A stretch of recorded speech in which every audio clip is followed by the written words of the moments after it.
Olá! As eleições deste ano trouxeram grande renovação ao Congresso Nacional e muitas faces novas aos governos estaduais. Também levaram ao Palácio do Planalto um candidato que tinha pouco tempo na televisão e uma modesta estrutura partidária. Foram eleições de um novo tipo, onde surgiram como protagonistas, para o bem e para o mal, as redes sociais. Para conversar sobre essa grande mudança, está conosco o professor Dominique Cardon, diretor do Media Lab da Universidade Sciences Po de Paris. Bem-vindo, professor, ao nosso programa. Gostaria de saber a sua opinião sobre como é que o senhor pode definir o papel das redes sociais nas eleições recentes no Brasil e também em outros países que o senhor tem acompanhado recentemente. Alors, les réseaux sociaux, ça a toujours existé.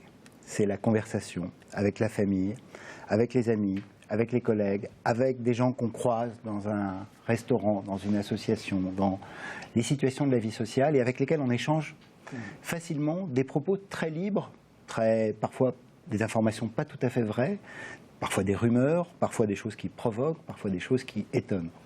Avec le numérique, cette conversation sociale qui a toujours existé dans nos sociétés, elle a lieu sur le téléphone mobile avec Messenger, WhatsApp, Snapchat, Instagram et les autres. Donc la nouveauté, c'est que quelque chose qu'on a toujours fait prend maintenant une forme nouvelle parce qu'elle a des capacités de diffusion extrêmement fortes avec les réseaux sociaux. Alors moi j'ai un peu envie de dire, mais trop rapidement, il faudrait qu'on discute plus, que c'est un peu le café du commerce numérique. C'est l'espace de la sociabilité et de la discussion qui tout d'un coup a pris, du fait de l'existence des plateformes numériques, qui a pris une extension, une géographie, une capacité d'accéder à des publics qui jusque-là n'étaient pas présents parce qu'on ne les croisait pas au travail, dans la famille, dans les associations, mais qui peuvent désormais communiquer comme si toutes nos conversations ordinaires pouvaient trouver des liens de connexion pour traverser tout le Brésil, de Porto Alegre à Belém. Et ça, c'est une vraie nouveauté parce qu'évidemment, ça peut jouer un rôle dans la diffusion de messages, de rumeurs, de très bonnes informations, de bonnes blagues, mais aussi de fausses informations et de manipulation de l'information. Mas as redes sociais, de alguma forma, elas multiplicaram enormemente essa capacidade de comunicação. Ben, si on le prend comme... Moi, je suis sociologue. Comme sociologue, moi j'ai un jugement plutôt positif sur l'effet de ces réseaux sociaux. Parce que ça a donné aux individus des capacités d'échange, de communication, qui sont tout à fait nouveaux et tout à fait originaux. Ça a donné plus de pouvoir, en fait, en réalité, aux individus. Mais évidemment, on sent très bien que les débats actuels, c'est qu'à cette liberté, presque autonomie, qui est donnée aux individus, il y a aussi des nouveaux enjeux, des nouveaux risques qui les acompanhent et qui sont sans doute l'objet des débats sur les manipulations de l'information. Então, o senhor tem uma visão mais positiva do que negativa a respeito das redes sociais? Moi, je ne cherche pas à dire si c'est pas mon rôle de dire si c'est positif ou négatif, mais ce qui est évident, c'est que quand même, c'est une grande transformation. Voilà, c'est une grande transformation qui accompagne les mouvements d'individualisation de nos sociétés. Ça redonne à chacun la possibilité de faire beaucoup de choses, et ça, c'est les dynamiques, on pourrait dire, culturelles, sociales qui accompagnent nos sociétés. Et surtout, moi, ce que je voudrais dire, c'est que de toute façon, on ne peut pas revenir en arrière. C'est un mécanisme qui s'est mis en place aujourd'hui, et l'idée que l'on pourrait faire taire ces nouvelles conversations, ou qu'on pourrait les contrôler, ou qu'on pourrait mieux les surveiller, me semble assez improbable, parce que précisément ça accompagne des sociétés qui réclament cette possibilité transversale, court-circuitant parfois les institutions, les pouvoirs, les partis, les médias, d'échanger et de communiquer de l'information. Et je le dis peut-être en européen, mais vu de l'Europe, il semble qu'on ne puisse pas, voilà, imaginer un monde aujourd'hui sans ces modes de communication. Qu'en revanche, on soit très attentif aux problèmes nouveaux qu'ils génèrent est une autre question. Et là, évidemment, c'est très important. Nos anos 70, o John Lennon, que era membro dos Beatles, falava power to the people, poder para as pessoas. O senhor acha que as redes sociais deram mais poder aos indivíduos? Moi, je crois vraiment, au fond, qu'effectivement, les technologies numériques ont redonné du pouvoir aux individus. C'est toute l'histoire du web et du numérique. C'est l'idée véritablement qu'avec l'ordinateur, avec le téléphone portable, on donne à chacun des possibilités de communiquer de façon horizontale et transverse sans avoir à communiquer par le centre. Et le centre, ça a longtemps été les médias, les partis, les institutions, les grandes églises. Et aujourd'hui, le numérique, il a offert cette possibilité aux gens de s'exprimer, d'avoir une page Facebook, d'avoir un compte Instagram, de pouvoir échanger et partager de l'information. Donc, c'est de l'autonomie donnée aux individus. Simplement, il serait naïf de penser que la technologie donne du pouvoir. Non, la technologie, elle est juste là.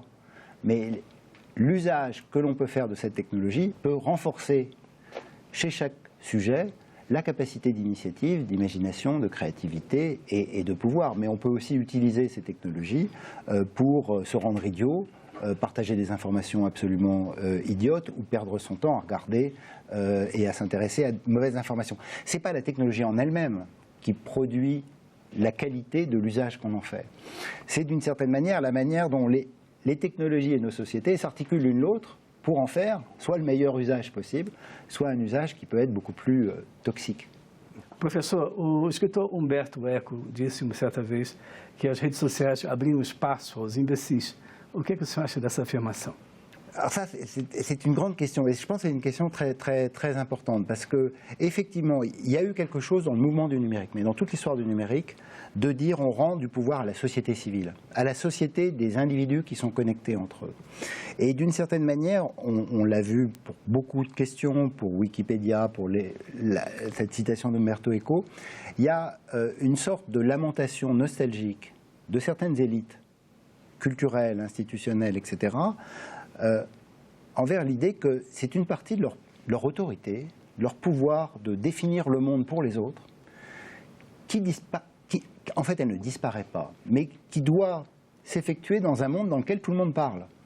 Et du coup, la manière parfois un peu méprisante dont on peut considérer que donner un outil pour s'exprimer à des individus qui n'ont pas toutes les capacités ou tout le niveau culturel, social de ceux qui d'habitude s'exprimaient, peut conduire à ce genre de déclaration. Il y a eu des résistances comme ça, mais peut-être je peux prendre un exemple avec Wikipédia. Wikipédia est un très bon exemple. Hein. Quand Wikipédia est né, cette grande encyclopédie universelle dans toutes les langues, faite par les internautes, beaucoup d'universitaires, d'experts, d'essayistes se sont inquiétés de l'idée qu'on donne à des imbéciles la possibilité d'écrire de la connaissance et du savoir. Bon, mais on disait ça dans les années 2000, je ne sais pas comment ça se passe au Brésil, mais aujourd'hui on a compris que les imbéciles produisent de la connaissance qui est pertinente si on respecte les règles compliquées de Wikipédia, c'est de se surveiller mutuellement, de se contrôler, de se corriger, en fait de s'éduquer mutuellement. Et donc il peut y avoir dans le réseau une sorte de capacité collective à produire une sorte d'intelligence qui est partagée, même par ceux qui n'ont pas les titres, les diplômes que la société accorde à certains. O senhor acredita que o engajamento político mudou depois do WhatsApp, por exemple? Ben, ce qui est arrivé avec les réseaux sociaux, c'est effectivement qu'on peut avoir maintenant des formes d'expression politique qui sont très rapides, très spontanées, qui ne coûtent pas cher aux individus. Donc il suffit de cliquer, il suffit de partager, il suffit de signer une pétition en ligne, ça prend 2 secondes. Et du coup, on peut avoir l'impression que du coup, cet engagement n'est pas durable, fondé, très fortement inscrit comme une sorte de motivation solide des personnes. Et parfois, ça l'est. Voilà. Donc c'est un univers dans lequel, d'une certaine manière, la société, à travers les réseaux sociaux, donne des signaux d'opinion, de tendance, de mobilisation, des hashtags, comme celui de MeToo, par exemple, qui naissent et se diffusent à toute vitesse. Est-ce que c'est une forme d'engagement politique aussi durable, forte et sérieuse que d'aller manifester, de faire grève, de s'engager dans un parti politique? Non. Mais c'est une autre manière d'intégrer politiquement des publics dans nos sociétés que je trouve plutôt bénéfique là aussi. Então, o senhor acredita que as pessoas estão se preocupando mais com política hoje do que antes do aparecimento das redes sociais? J'aurais envie de vous poser la question pour le Brésil. Nous, on sait pour l'Europe que pas beaucoup plus. Hein. Et il ne faut pas non plus, et encore une fois, une technologie n'est qu'une technologie, il ne faut pas considérer que les technologies vont nous transformer dans nos engagements politiques, dans nos valeurs, de façon aussi forte. Donc ce qu'on a observé, c'est qu'il y a des mouvements nouveaux qui sont nés grâce aux réseaux sociaux, mais que ça n'a pas non plus pris une ampleur considérable et très forte, et qu'en réalité, le niveau de participation et d'engagement politique dans les sociétés que je connais et que j'ai étudiées n'a pas bougé et est plutôt un petit peu sur le déclin. Mais je voudrais dire positivement quand même qu'il y a du côté de la jeunesse, sur notamment en Europe, sur les thèmes environnementaux ou sur des thèmes qui préoccupent fortement sur l'écologie et ces thèmes-là, il y a des mouvements et des mobilisations qui apparaissent et dans lesquels les réseaux sociaux jouent un rôle important. Le féminisme aussi, hein, les nouveaux réseaux, le nouveau féminisme qui apparaît en Europe aujourd'hui, il est très fortement porté par le web et les réseaux sociaux. O que o senhor acha do papel das redes sociais na divulgação das fake news, das notícias falsas? Mais alors, la composante très particulière du nouvel écosystème des médias numériques, c'est effectivement qu'à travers les réseaux sociaux, des nouveaux producteurs d'informations peuvent intervenir pour utiliser la conversation virale qu'ont les utilisateurs de ces réseaux sociaux et diffuser des informations fausses. Alors, ils sont très divers en réalité, enfin en tout cas ceux que j'ai étudiés. Il peut y avoir des gens qui veulent simplement gagner de l'argent. Et il y en a eu beaucoup, qui produisent des fausses informations, mais parce qu'elles sont choquantes, provocantes, étranges, vont avoir une capacité très très forte à circuler dans l'espace numérique. Il peut y avoir des petites officines de partis extrêmes. Hein, et ça, on l'a vu en France, on l'a vu aux États-Unis, on le voit dans beaucoup de pays et peut-être au Brésil aussi, qui produisent des fausses informations avec des intentions idéologiques manifestes de tromper les personnes, et ça peut avoir des effets. Il peut y avoir aussi des influences extérieures. Hein, alors, je crois que le Brésil est préservé du débat sur l'ingérence russe. Mais en tout cas, en Europe et aux États-Unis, on sait qu'il y a aussi des producteurs de fausses informations qui viennent essayer de désorienter les campagnes électorales dans un certain nombre de pays. Je ne suis pas sûr que ça ait autant d'effets qu'on le craint aujourd'hui. Une partie du débat aujourd'hui essaye de dire c'est de la faute des réseaux sociaux, c'est de la faute de Facebook, c'est de la faute de la publicité politique. La réalité, c'est qu'il y a énormément de nouvelles informations qui circulent, mais les chercheurs ne savent pas montrer qu'elles ont des effets très réels sur les gens qui vont ensuite voter. Mais ça reste une question de recherche ouverte aujourd'hui. Existe muita gente que sabe que a informação é falsa e mesmo assim a retransmite. Você acha que isso pode, por exemplo, modificar o resultado de uma eleição? Alors, ce qui se passe avec le débat sur les fake news, et qu'on appelle parfois post-vérité, et ça dit quelque chose de vrai, c'est qu'une partie des gens qui cherchent à avoir des techniques de manipulation de l'information, de propagande. La manipulation de l'information et la propagande ne sont pas des choses nouvelles. Ce n'est pas les réseaux sociaux qui les ont inventées. Mais c'est vrai que là, ils profitent d'un contexte qui les rend possibles. C'est d'essayer de désorienter les capacités de jugement des publics. C'est-à-dire que finalement, le critère du vrai et du faux, du vraisemblable et du certain, de l'erreur et de la certitude disparaissent. C'est que finalement, d'essayer d'enlever les critères de jugement aux individus, et c'est vrai que quand on regarde les médias d'information, on a des critères de jugement. Est-ce que c'est une chaîne de télévision qui est responsable, à laquelle j'accorde du crédit et de l'importance, ou bien pas? Et donc dans ces cas-là, on a des critères d'évaluation pour, non pas garantir, mais se rassurer sur l'information. Sur WhatsApp, on a une photo qui arrive, on ne sait pas d'où elle vient. En revanche, on connaît l'ami qui nous l'a envoyé, on trouve qu'il est sympa, qu'on le connaît bien, etc. Et du coup, on peut accorder du crédit à l'information juste parce que c'est un ami qui nous l'a envoyé, mais on n'a plus ce critère pour le vrai, le faux, le certain, le pas certain, etc. Et une partie des techniques de manipulation de l'information, c'est justement d'envoyer ces informations en enlevant au public la possibilité d'avoir des tiers, des certitudes qui pourraient les aider à mesurer la qualité de ces informations. Cela peut avoir des effets sur leurs opinions, leurs attitudes et leurs votes, mais encore une fois, j'insiste là-dessus, ça convainc surtout des gens qui étaient déjà convaincus. dans ces affaires. Aqui no Brasil, o senhor falou há pouco dos amigos, né? Existem muitos casos de amigos que deixaram de ser amigos por causa da política nas redes sociais. Em alguns casos se tornaram até inimigos. Como é que o senhor acha que a política nas redes sociais influi nas relações entre amigos, entre familiares? Alors ça, c'est un vrai sujet passionnant pour des sociologues. Parce que les réseaux sociaux, on les compose, les petits réseaux sociaux comme WhatsApp, on les compose d'abord avec des gens qu'on connaît et qu'on aime bien la plupart du temps, la famille, puis les gens qu'on aime bien, les amis, puis les amis d'amis, puis voilà. Comme ça. Et c'est vrai qu'à l'intérieur des discussions de la sociabilité, on sait que les questions politiques sont des questions qui peuvent cliver des relations au sein de la famille ou au sein des relations amicales.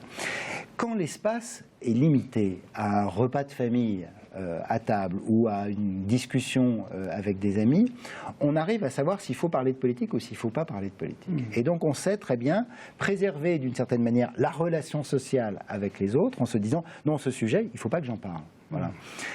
Ce que font les réseaux sociaux, c'est qu'ils créent un espace qui est un petit peu comme un repas de famille ou une discussion entre amis, mais il y a ajouté plein de gens.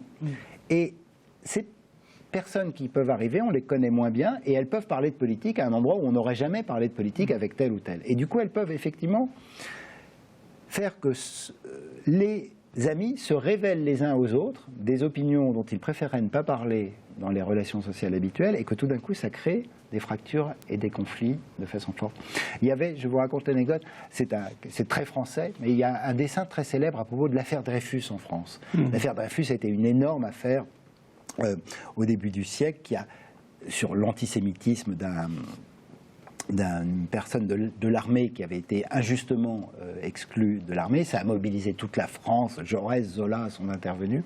Et il y avait un dessin qui montrait un repas de famille dans lequel la table avait été renversée, les plats avaient valsé, les gens étaient débraillés, et en dessous le mot était « ils en ont parlé ».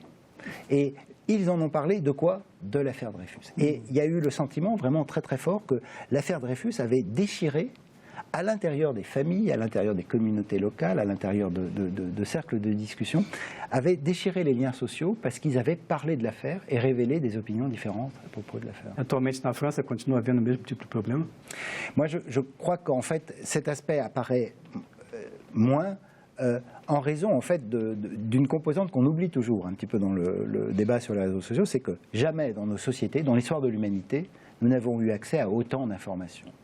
Et du coup, en réalité, on parle un peu de tous les sujets parce que la télévision et la radio restent les médias dominants d'information, la presse est toujours là, et puis maintenant il y a les réseaux sociaux, et puis on accède à plein d'informations différentes, et du coup les sujets auxquels on peut accéder n'existaient pas il y a simplement 25 ans. Et du coup, la diversité des thèmes possibles de conversation font que les opinions différentes que l'on peut avoir avec ces relations sociales sont plus ou moins connues des individus aujourd'hui, et que du coup, ces déchirures sont moins fortes, en fait. O senhor analisou no seu trabalho o pudor e o despudor nas redes sociais. O que o senhor descobriu de interessante nesse trabalho? Alors, là, on est vraiment dans les réseaux sociaux, mais pas dans la politique et les fausses informations. Une des composantes de la dynamique individualiste et expressive des réseaux sociaux, c'est qu'il faut se montrer, le selfie. Il faut construire son identité. Il faut sculpter une image de soi pour obtenir la reconnaissance des autres qui nous like, qui nous commentent et qui nous partagent. Donc c'est mis en place un mécanisme qui n'est pas narcissique, qui est social, qui est d'arriver à fabriquer sa réputation auprès des autres. Et c'est vrai que dans la mécanique de fabrication de la réputation, on le voit beaucoup sur Instagram. La question de la photographie, la question de se montrer, et du coup la question de dévoiler des traits de sa vie personnelle, de ses idées politiques, de ses idées religieuses, de ses opinions politiques, mais aussi de sa personne, de son corps, peut être un élément de construction et de fabrication de soi.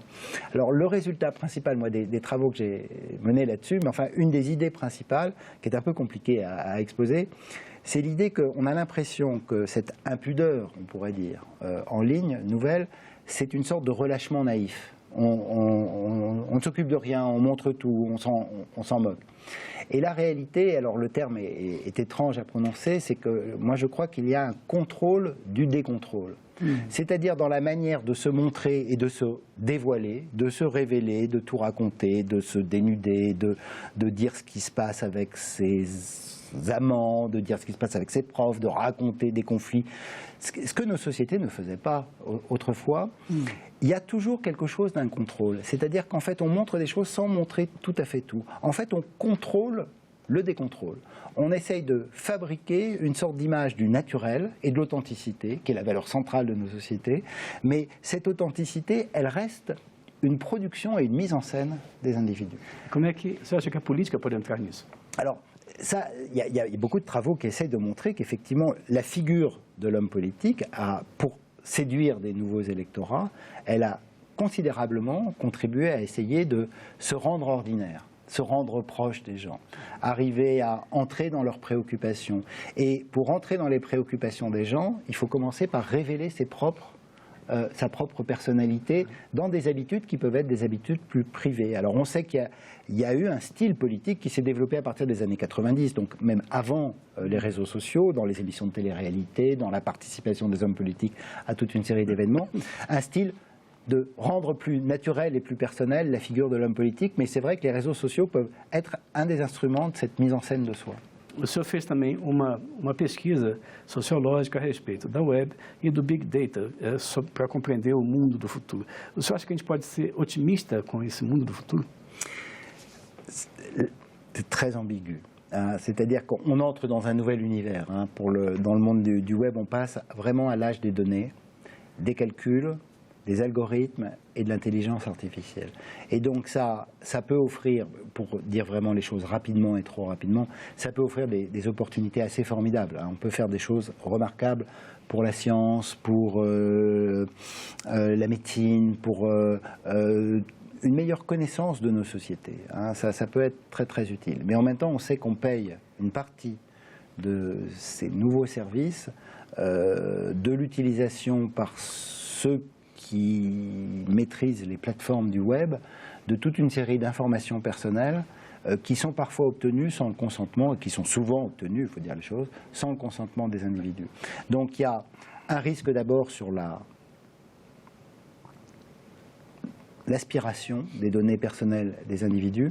Et puis après, il y a un autre risque plus sociologique auquel moi je suis intéressé et sur lequel je travaille, qui est le risque d'une société qui personnalise tout. C'est-à-dire que si on connaît bien les individus parce qu'on a prélevé beaucoup de données, ce qu'il dit sur les réseaux sociaux, comment il navigue sur le web, les déplacements dans la ville avec la géolocalisation, l'enregistrement de son sommeil, l'enregistrement de la lecture des livres sur les liseuses électroniques, on sait à quelle vitesse vous lisez quel livre, si vous l'avez lu jusqu'au bout ou pas jusqu'au bout. On a l'idée qu'on pourrait connaître suffisamment les personnes pour leur donner exactement ce qui ressemble à ce qu'ils ont l'habitude de faire. Et donc moi je trouve qu'il y a un risque d'abord de fragmentation de la société. Nous n'appartenons plus à des catégories sociales, les cadres, les ouvriers, les paysans, les gens du Minas Gerais, les gens de la région de Rio ou de Brasilia, mais on devient simplement des individus qui sont devenus des données, des individus qui produisent des traces, qui deviennent des données, qui deviennent des calculs, qui font des recommandations des services et qui reviennent vers l'individu pour, d'une certaine manière, l'enfermer dans ses propres habitudes et ses propres pratiques. Et donc, il y a un risque, je trouve, d'un mécanisme global de surveillance et d'individualisation de nos sociétés.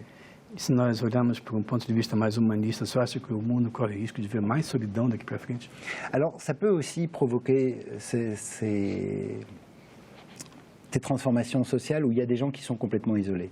C'est le paradoxe de nos sociétés numérisées comme ça, c'est que ça produit plus de solidarité aussi, ça produit plus de connexion. On a plus de relations sociales en fait aujourd'hui qu'hier, mais ceux qui ont plus de relations sociales sont aussi ceux qui étaient déjà très favorisés par la société, par leur diplôme, par leur statut professionnel, et que les personnes plus âgées et puis des personnes moins diplômés peuvent en revanche être dans un rapport complètement isolé, où le numérique est simplement quelque chose qu'on regarde, mais pas quelque chose pour échanger.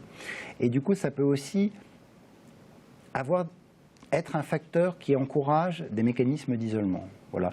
Il faut être prudent avec ça parce que les enquêtes ne le montrent pas tout à fait. Hein. Mais il y a évidemment ce risque dans l'usage, on pourrait dire, addictif des écrans, mais d'un écran qui n'est pas interactif. La nouveauté du numérique, quand même, c'est qu'à la différence de la télévision, hein, la télévision, on la regarde. Mais l'écran d'ordinateur, on passe son temps à écrire, à taper, à échanger, etc. Si on arrête de le faire, effectivement, on devient une sorte de consommateur passif du numérique. Et là, l'isolement est possible. Hoje, na Europa, que o senhor conhece também, quais são os principais resultados da utilização em massa das redes sociais? Dans leur vie personnelle, là, il y aurait plein de choses à dire. Et en même temps, ça n'a rien révolutionné complètement, mais ça a transformé beaucoup de choses. Ça a manifestement transformé les pratiques d'accès à l'information d'actualité. Et ça, maintenant, effectivement, c'est par les réseaux sociaux auxquels on accède. Ça a transformé les relations amoureuses, parce que les sites de rencontres amoureuses ont un succès considérable et qu'ils ont en fait transformé même l'idée même de la rencontre amoureuse et de l'articulation entre la sexualité et la rencontre amoureuse sont transformées en fait par ces sites. Ça a transformé la capacité à devenir passionné de tel ou tel sujet parce qu'on peut trouver une communauté. On habite dans un petit village, une petite commune et on est passionné d'astronomie. Il y a personne qui s'intéresse à ce sujet dans sa communauté, dans sa petite école, etc. On peut discuter avec une communauté de spécialistes de la question. Et politiquement, ça a encouragé certains mouvements. Et là, il faut le dire aussi, je crois qu'ils ont été très bénéfiques pour faire apparaître un certain nombre de thèmes sur l'agenda politique et sur des mouvements sociaux, mais ils ont aussi donné à des organisations politiques ou à des partis extrémistes, et je pense notamment à l'extrême droite, qui avaient peu d'accès aux médias traditionnels, hein, il faut le dire, qui n'avaient pas beaucoup de temps à la télévision, etc., ça leur a permis de développer sur la toile et dans les réseaux sociaux une grande sphère, hein, qui a une influence auprès de gens qui sont eux-mêmes très proches politiquement de ces valeurs, mais qui a été encouragée et facilitée par les réseaux sociaux. Professor Dominique Cardon, muito obrigado pela sua presença conosco no estúdio do TV Senado. E para que você possa rever ou compartilhar o link dessa entrevista, visite nosso site senado.leg.br/tv. Você pode também procurar nosso canal no YouTube, youtube.com/TV Senado. Se você quiser deixar comentários, críticas ou sugestões, ligue para o telefone 0800 61 2211. Muito obrigado pela sua audiência e até o próximo Cidadania.